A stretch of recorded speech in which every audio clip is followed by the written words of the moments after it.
Hey guys, welcome back. Today is the first of many videos to come of JR14's Q&A.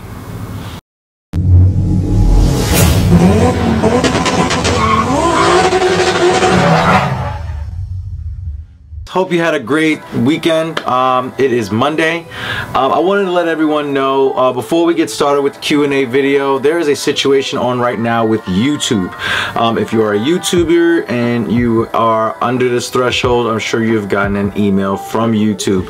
One of my good buddies, George, his channel is JR14, and he's put out some really good content in regards of installs on his Mark 7 GTI. He's personal good friends with me, and he got an email. He has to reach a threshold of 1,000 subscribers. Right now, today, I believe he's at the 817, 820 subscriber mark. So before this video starts, I want you to go to his channel. I'll put the link right here.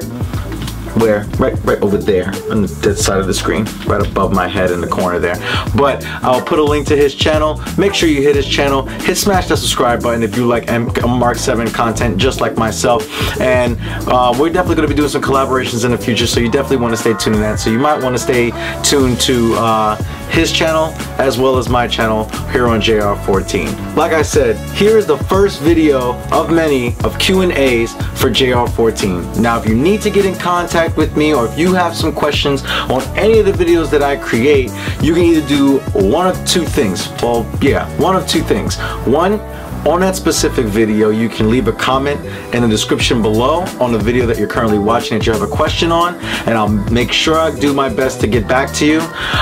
Or what you can do is that you can actually hit me in the DMs on my Instagram and my Twitter, which are, the name of those are JR14YT, and the link will be in the description for those below. So those are the two ways that you guys can contact. Well, technically it's really three ways, but you know what I mean. Those are the ways that you can contact me to get your questions answered. Now, they'll be answered in one of two ways. I'll either answer them on just responding back to you on the comments if I have the time to. I know that that's really what I talked about in my last video on what's expected for 2018. If you haven't seen that, click in the upper right hand corner of the screen.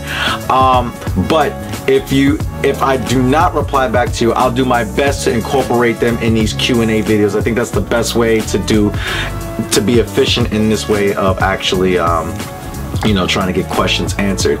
So, you know, here's my cell phone right here. Without further ado, we're gonna go ahead and look at some questions. So I'm gonna do some questions off of YouTube, and I'm gonna do some questions that are in my inbox on Instagram. This question actually just came in today. Any video / updates about those exhaust pops? Now, if you haven't seen that H&R review where I went up to Bear Mountain to do my full first impressions of the springs, that video actually showed a little sneak peek of what's expected to come with the Project Mark 7 at the end.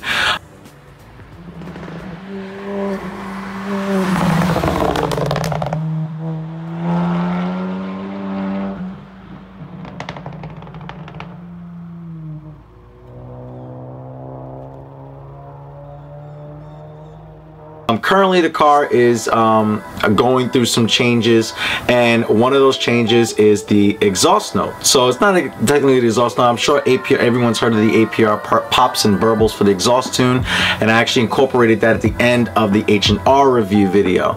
So yes, IMP is his name that actually answered this question. Yes, there will be more updates on that very soon. Just be patient. I'm coming out with content on that, and definitely there'll be some stuff, more in-depth stuff talking about that exhaust pops. I do promise you that. This question is from Project. Oh, I'm sorry. Product G, the Prodigy. This was regarding my 2013 Honda Accord V6 updated video, the first update video. He says, can you post the link of the deck lid? Spoiler. So he's talking about the extended piece on the rear trunk on my 2013 Accord. Sure, I can actually, I don't know of a link that can provide for you with that, but if you are watching this, make sure that you go to It's a Honda Factory Performance, or an HFP, Honda Factory Performance rear deck spoiler for the 2013 9th generation Accord Coupe. So hopefully that helps. If I find a description, a link for it, I will actually put in below in the description below for you. If not, it's definitely the Honda Factory Performance spoiler for the 2013 to 2017 Honda Accord 9th generation coupe. This question is from 505 Enthusiast. His question is from actually my last video, what's expected for 2018 for JR14. He asked, how has the reliability been holding up with all of your modifications on your GTI? I know that you had to replace your clutch, but that would be expected. Glad to see your channel growing. First of all, 505 Enthusiast, thank you very much for that support. I do really appreciate that. How has the reliability been with the GTI? Literally, honestly, I don't want to sit there and jinx myself, but this thing's pretty much bulletproof so far. I've thrown a clutch at it due to the fact that I've tuned the car. I put 2 different types of intakes on it. I've done an exhaust system, catback, I've done a downpipe, I've done what else have I done with this car? I know there's a lot more stuff that I've done performance oriented, so many different tunes. I've had a stage 1, ran a stage 1 cob, off-the-shelf cob access port map. I've ran a stage 1 MA performance off-the-shelf map, a stage 2 off-the-shelf MA performance map, an E30 mix file from MA Performance for E85 mixed with 93 gives you an E30 blend, and currently I'm working on a Pro Tune. Literally, I can say so far is that the car, nothing's really gone wrong with it. I did have a scare of a check engine light about a few months ago, but it had nothing to do with any of the modifications on. In fact, it was actually covered under Volkswagen factory warranty, the 3-year 36,000 mile, the 5-year 60 powertrain. So there was no issues there. But the car's been great. The car's been fantastic. I know that I'm still doing some research on spark plugs. I know that we're gonna have to do some heavy maintenance, which you guys will see. I'm going to do a full maintenance myself in the spring, this spring on the car, differential services and all that stuff, and spark plugs. I know the car's spitting a little bit, so it hesitates a little bit sometimes on acceleration, so little tiny misfires happening, so that's just due to spark plugs. So I know that's something that I'm going to have to upgrade in the near future. But again, that's just regular maintenance. When you tune the car, you're going to have to change the spark plugs to go a step colder. So no, I have no issues. The reliability on my Mark 7 has been absolutely flawless, and I don't regret doing any of the modifications at all. So if you do have one, I do encourage you to go ahead and mod it. It's fun, and you won't break stuff. Okay, this one is from also the same what's expected of 2018 video. This one's from Ryan Burns. He asked, hey man, I am recently a new subscriber to the channel. Thank you very much, Ryan. And I love the videos, so keep it up. I'll sure to do that. Also, I have a Mark 7 GTI S, S meaning the base model. And your videos have inspired me to start doing modifications on it. What would you recommend for an upgrade I can do myself? I am a beginner, by the way. Perfect. Well, Ryan, I definitely would encourage you to start off small.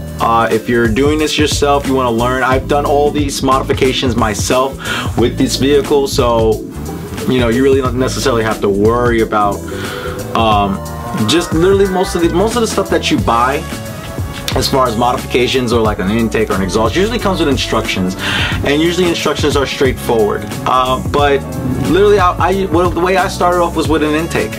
I started off with an intake. I started off with an intake. Just I like the turbo sounds, and I did an open air intake because I like turbo sounds. And it worked out great so far. It worked out great. There wasn't that many instructions on the intake that I have, which is integrated engineering, but literally right now, no issues at all. Learning or any type of hiccups along the way of trying to figure out what goes where. I mean, it's pretty self-explanatory. But yeah, I mean, literally, I mean, I've changed the brakes on the car myself. You can do upgraded brakes. I believe the S, I don't know what year you have, but if it's a 2017, if it's an S, you do not have the performance package, which is the Golf R brakes essentially, and the bigger rotors and the differential. So if you do, even if you don't have it, you can always upgrade brakes as far as like, not the calipers, but the rotors and a more aggressive pad. That's always a good option for stopping power, intake, exhaust, stuff in that nature. Bolt-ons, essentially. And that's really all I have on my car is bolt-ons, but literally, you have fun doing it. Make sure you have someone there that's professional, that, you know, at least has the experience of doing it, like a friend, a family member, or, you know, there's someone that's willing to help you out. Then yeah, that's pretty much it. I would just say start off with intake, and then you can do an exhaust, and then if you think you can tackle the downpipe, go ahead, and then it builds along. This question is from FF Animal, and he asked, will we be seeing an IS38 this year? And if any of you guys that are not familiar with the Volkswagen community with the Mark 7, an IS38 is a turbo from a Golf R. The GTIs come with a turbo called an IS20, and then the regular Golf TSIs, the 1.8s, come with an IS12. So the great thing about IS38s is that they're really easy to bolt on. It's just literally bolting on, swapping a turbo, and then tuning it, and then, you know, you get more power, like 50 horsepower or whatever. You'll get close to 400 wheel with an IS38 if tuned properly. So will you be seeing an IS38?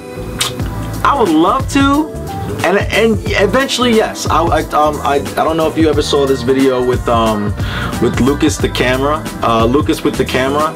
That video is right in the upper hand corner, right upper hand corner of the screen. I do talk about my future plans. I do want to do IS38, but you know, I need some of this. I need some of that. You know, I'm paying the payment, I'm paying for other stuff. I want to do other mods, and I'm trying to prepare the car for track days this summer, and for shows, because the car will be featured in shows this year. So it's gonna cost me a lot of this to do the turbo kit. Hopefully I can, but I can't make any promises. But I can promise you it will eventually get done. It will get done. Just have to be patient with me. This question is from Kent1. What part are you using to make the turbo blow-off sound that's audible from the interior? I'm looking to do the same thing, but from my understanding, VW has engineered the diverter valve so that it recycles some of the pressure back into the intake system, and I'm wary that messing with it could create a loss in boost. Thank you, and great videos. Thank you, Kent, for the support and sending this comment. Yes, so if you guys that don't know, most cars that are turbocharged, you either do one or two ways. For releasing boost pressure. So turbo, when you hit the accelerator, turbo builds up boost pressure, and then once you let off the accelerator, there's two ways that pressure could be released, because it has to go somewhere. It can either be released through a blow-off valve, which actually pushes that pressure. It makes, like, you know, a little, like a super, like, sound, or like a sound.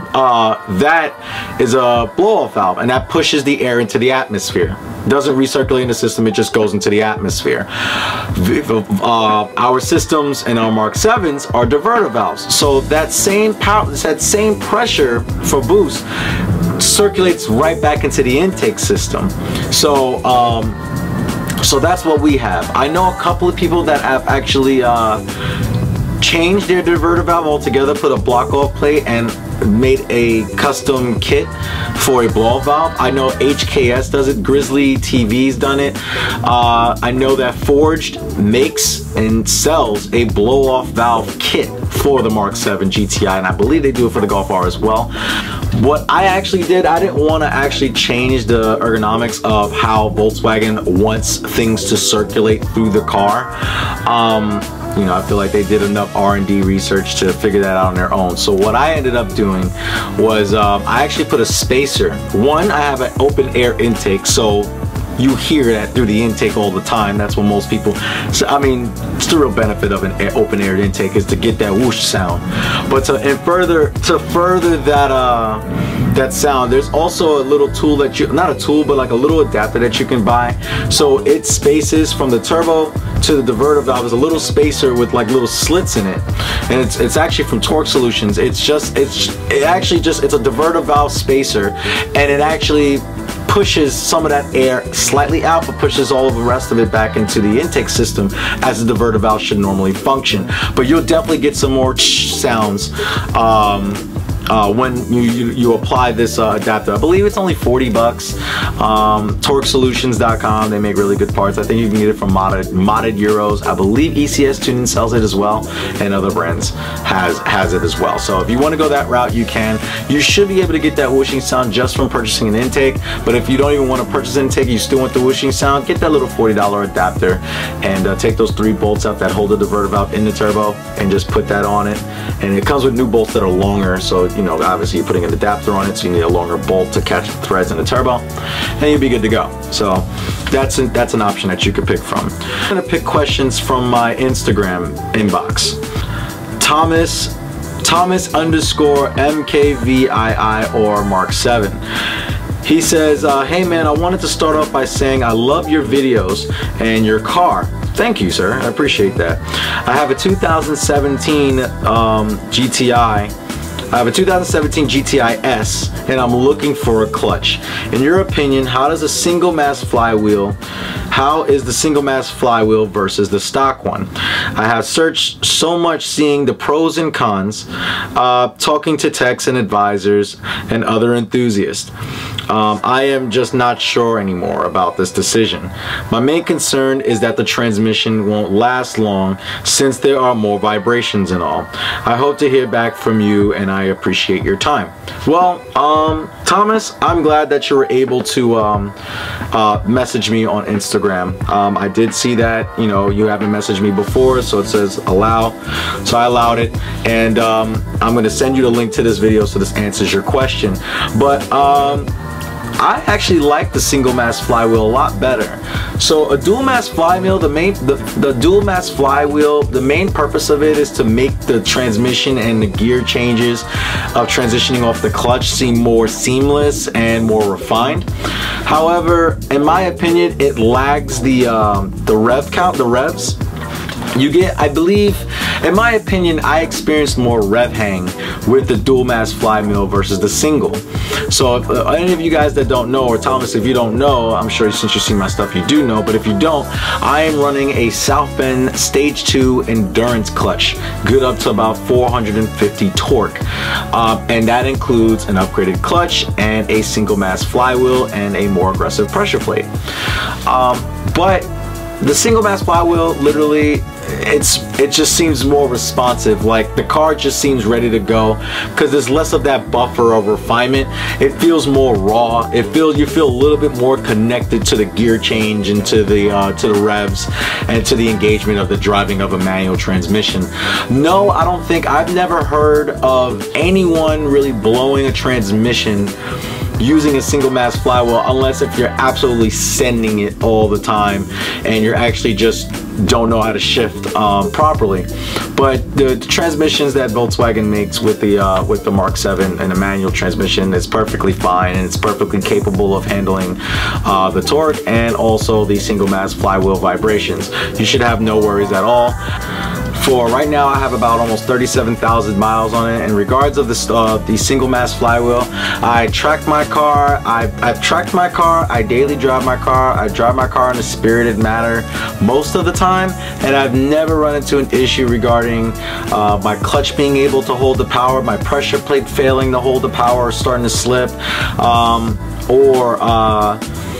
or anything of my transmission bugging out or anything like that. So if you're definitely in the market for a clutch and you're skeptical on the single mass flywheel, I totally encourage you to go right on ahead and do it.